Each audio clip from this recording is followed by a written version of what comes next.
So in the last meeting, we began to realize that if an individual who has committed a crime, whether it's a juvenile or whether it is uh, anybody who has committed a crime and a heinous crime, but if he has accepted and he has done his term of punishment, what happens to people like this? So, in my opinion, when we have sent criminals not back home, but we send them into an exile, to a different city, to a different place, under careful observation. Mm. Like you said, private participation, will the company help us? No. But there are NGOs who do help. And the NGOs also assist in training the people on skill development, on living something and doing something better. Okay. As this person is getting inclusive into the community, the family begins to develop that kind of trust. And over a period of time, actually speaking, the time is 7 years. After 7 years, when he goes back home, it's like all his sins are forgiven. People will not want to remember him for what he had done because 14 years is life imprisonment, Yes. 7 years is like 21 years. It's a time where people are ready to see the change in him. 7 years is enough time for him to prove that from zero he's become a hero now. It's time for him to show his good deeds. So, this is where Right. reformations will take place. I also worked on a case where you must have heard about the laws in the eastern countries. Okay, this was during the time I was working for BRICS, that is Brazil, Russia, India, China, South Africa. I'm the honorary member there, and during that time, I was approached by human rights as to like, we need to do more for the country. So, would you be able to, kind of do something? So I was like, something? No, I'm ready to do everything. So I was Mhm. happy because they gave me all the books, they gave me everything, things that I didn't have in my own country. Today, my house, like last time when I told you, yes, I'm ready with all the material. Tell me, I'll send books to all the students on the Human Rights Week. Let them have one book in their hand to know that this is it. This is human rights. This is a book which will make me a zero, or this is a book that will make me a hero. And it is uh, our responsibility with it. Because when we take the oath of human rights, it is the right to responsibility. The parents have misused the right to marriage and family. That is the reason why it triggered on the child. And lawyers are very happy now. I know people who are getting married. They are doing this theme wedding and all that. And on the return of the honeymoon, they are filing for divorce. So this is becoming a crime, theme marriage. We'll do this, we'll do that. And I was a part of the planning, no? Because I told you I'm also a part. I love to design outfits and everything, a fashion designer. I learned fashion, textile management from SNDT. So wherever I've learned everything, I will implement it somewhere or the other. And we did the entire wedding planning and everything. And then there is a time where they went out for their honeymoon to the village and to all the traditions and all over there. By the time they came back, the man is a lawyer. Oh. filing, That's surprising. Still, he wants a divorce. and both of them are known to me. Oh, I could not take sides with anybody. So there are times where you will come in conflict of rights. But remember this, Rutuja. It's not on whose side you are on. Right is right. Always give both the parties the right to know their human rights. And the same lawyer, we used to always have open chair arguments. He is very fond of Baba Ambedkar wrote the constitution and it is. And I was like, but if a lawyer does not know human rights, इस देश का क्या होगा?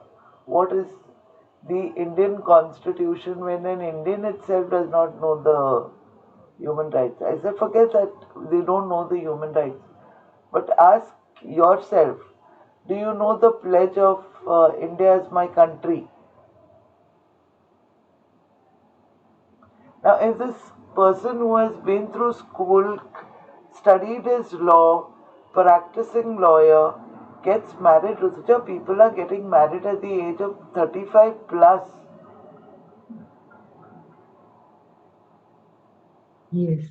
We're going to be facing big challenges. We've got big mountains to move in human rights. And I'm so happy that we are working on the same page. Mm. Your thesis, your study, your motive, your mission. I hope your motive becomes your mission.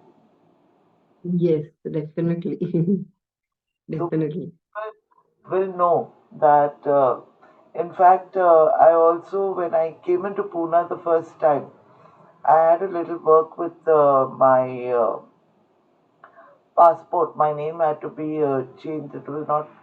So, opposite Mobos Hotel is the marriage bureau.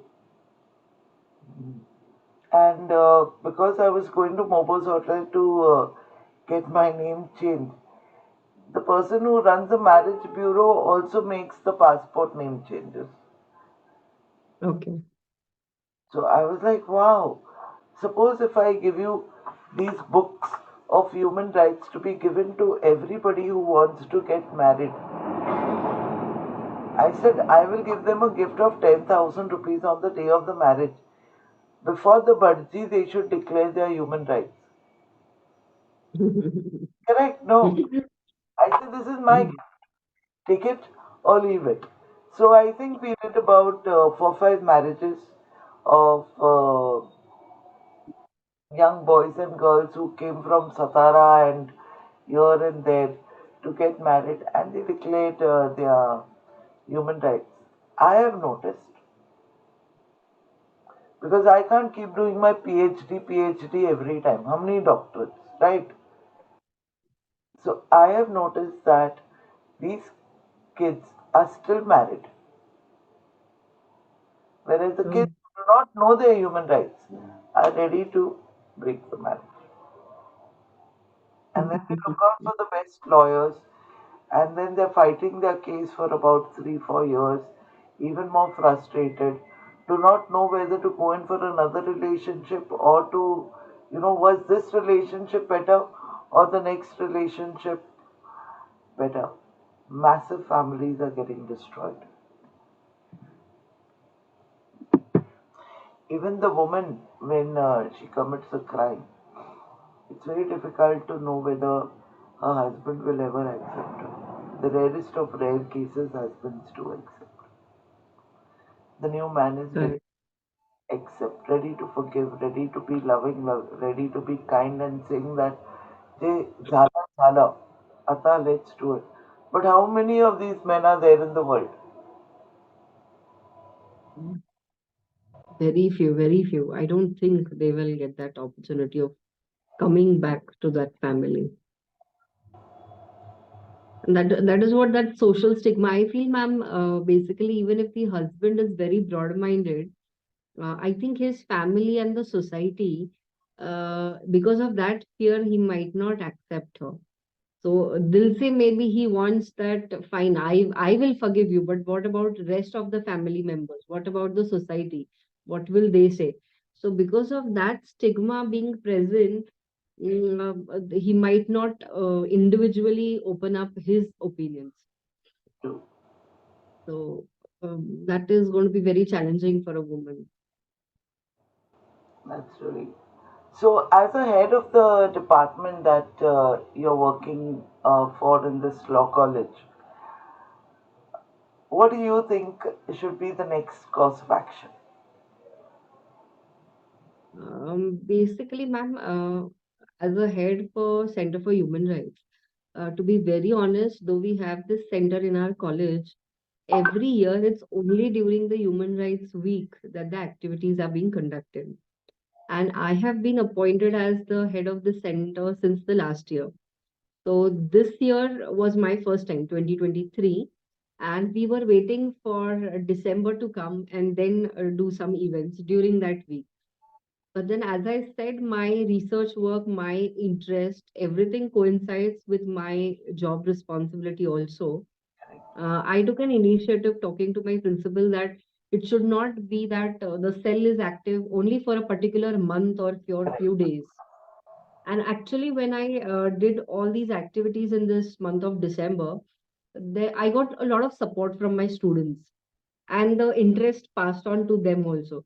So now I have few volunteers for my center, and the students are also very active. Even they are like, ma'am, we are interested for jail visits. We want to know more about human rights. So now it is like all geared up. They are with full of energy, vigor that yes, we want to do it. So taking it ahead, I feel initially we can start up with um awareness session, basically some guest session, as you said, taking up a pledge. The people who are going to actually help us, like maybe the students of my college, they themselves should be aware of their 30 human rights. So we can think of some session in the college where we create more awareness, and the students are aware of their human rights.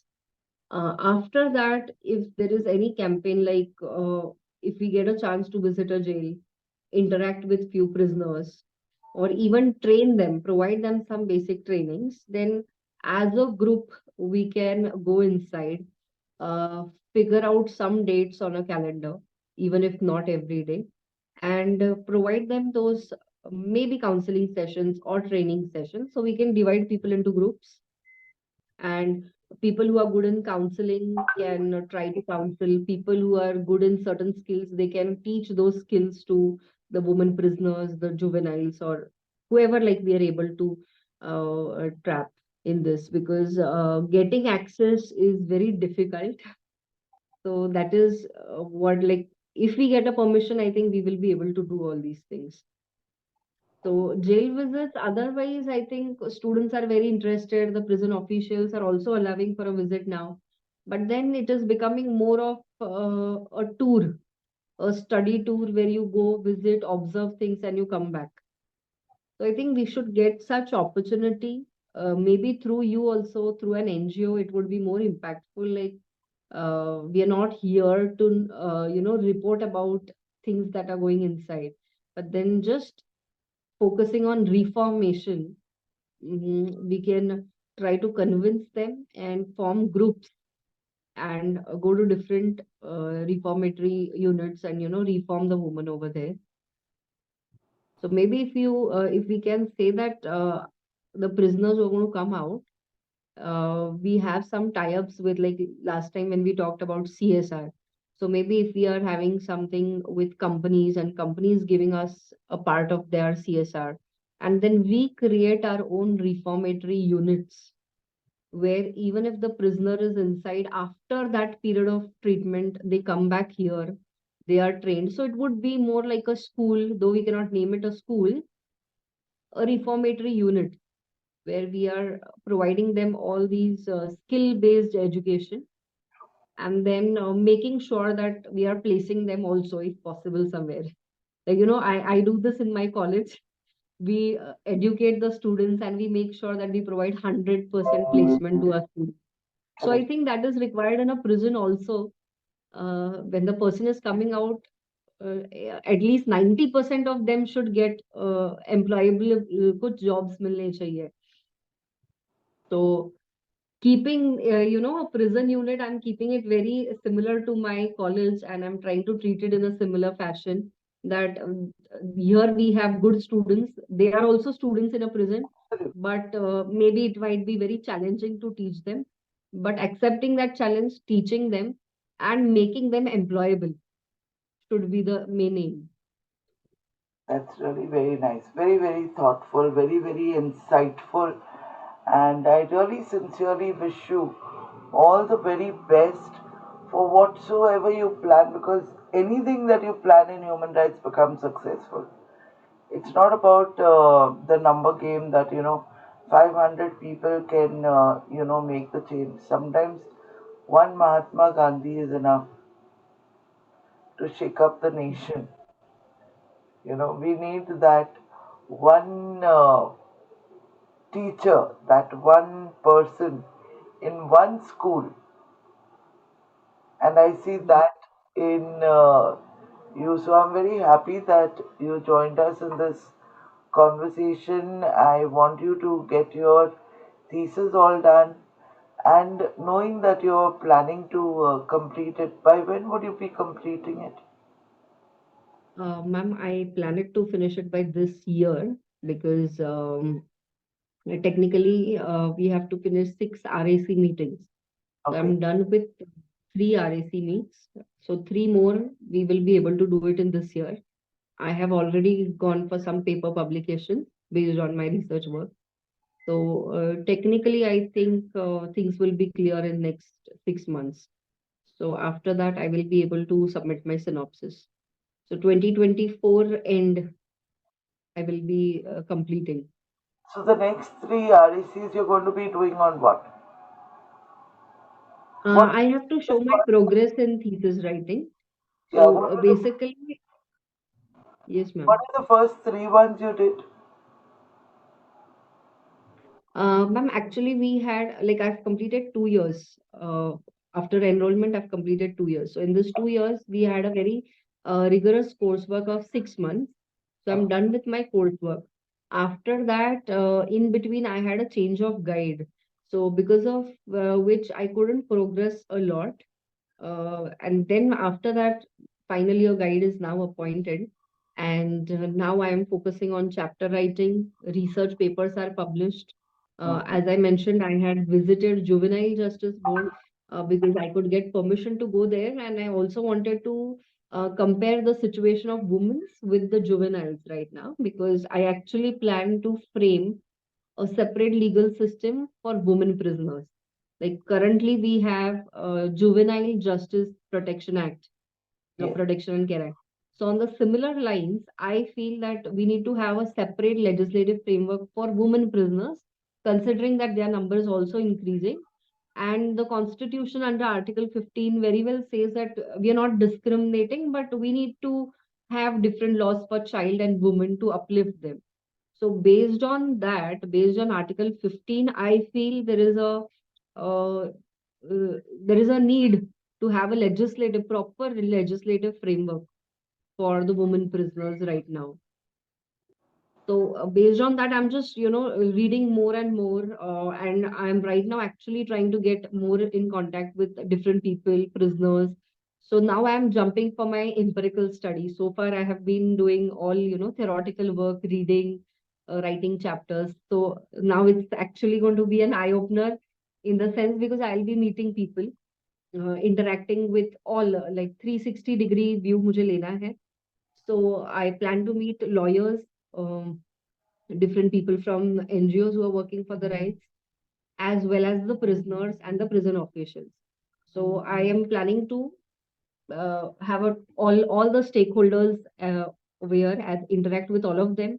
And जो मेरे objectives है, I want to discuss it with all of them so that I understand all of their perspectives, how and practically whether that is possible. PPP in India. Okay. That's really, really, really, really very nice. And I sincerely Thank you. wish you All my best wishes. You've got my number at any point of time. You need any help, support, guidance, nothing like it. I keep thinking about human rights 24 by 7, and I enjoy every moment of it. I will not give it up. I will seize the moment. Yes, I do get forgetful.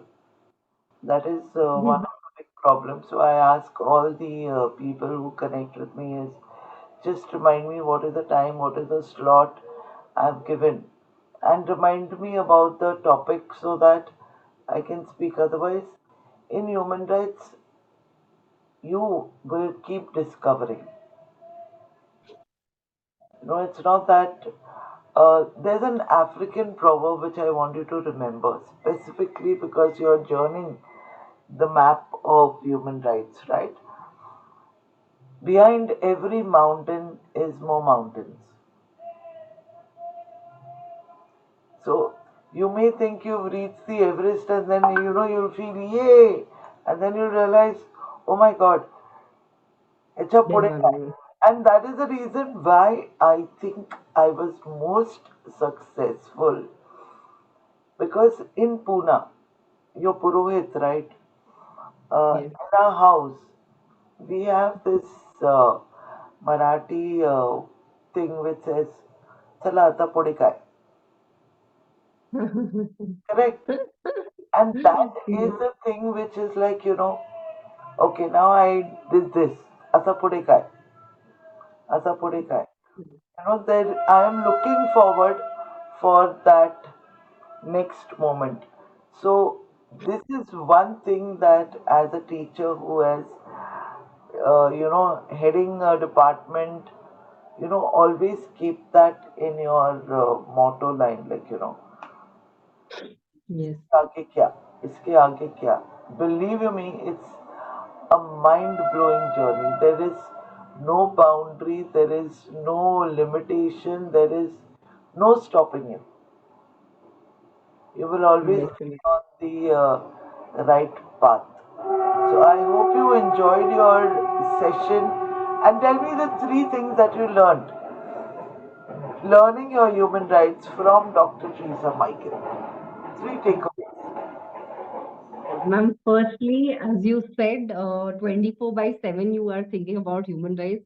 So that is something what I've learned from you, that when something is constantly in your mind, that you will automatically, figure out things to do that, and you will be connecting to people who are like-minded.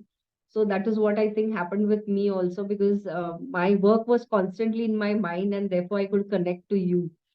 So keeping it somewhere back of the mind is something very important. That is what I learned from you. And I really liked what you said. Behind every mountain, there are more mountains. And I think this is going to be a lifetime lesson for me, because this is what I have always been thinking of, that what after my PhD, because right now I'm so much occupied, I'm so busy reading, writing, and all. And then I feel that if this is over, I'm going to feel that voidness, I have nothing to do. But then, as you said, that yes, the doors will open up and there will be something much more after the PhD also, and many more things to be done. So that was the second lesson. And thirdly, you were so welcoming, and you are so loving and so energetic. And the way we have been interacting with each other, that I really don't feel that I've met you for the first time. Because right on the phone also, you immediately shared all the information, which I feel was very great and very helpful. So I think this bond should always remain, and we should get a chance to work together also. Absolutely. And when you're connected with like-minded people, your energy definitely doubles. And I can feel that just on a Zoom call also. So when we actually meet up and start working together, I think things would actually move in a right direction after that. So thank you so much for sharing, giving your time, for sharing all your knowledge and your work in human rights. And definitely, I am not considering this as the final call. I still am going to make many more calls to you, and No, I will be asking you for your help, questions, and whatever experience you have in this field. I would definitely like to take it down in my work. So here's to Rutuja. Welcome to the Youth for Human Rights family, and Yes. thank you, Rutuja, for joining us with a lot of blessings that come out from the bottom of our heart to see that whatsoever has been discussed today, that we as all human beings are born free and equal in dignity and rights. They are endowed with a reason and conscience that should act towards one another in the spirit of brotherhood. And we also thank the United for Human Rights, who has given us so many valuable educational resources which we can share for people like us and other people to make human rights known to the unknown. So here we are again on our journey to let's see how we can make the world human right friendly. Yes. Thank you so much, ma'am. You're And welcome. if possible, can you share these recordings? Absolutely. They are all for sharing. Yes. Thank you. Thank you so much. Take care. God bless you. Okay. Yes. Bye bye, ma'am.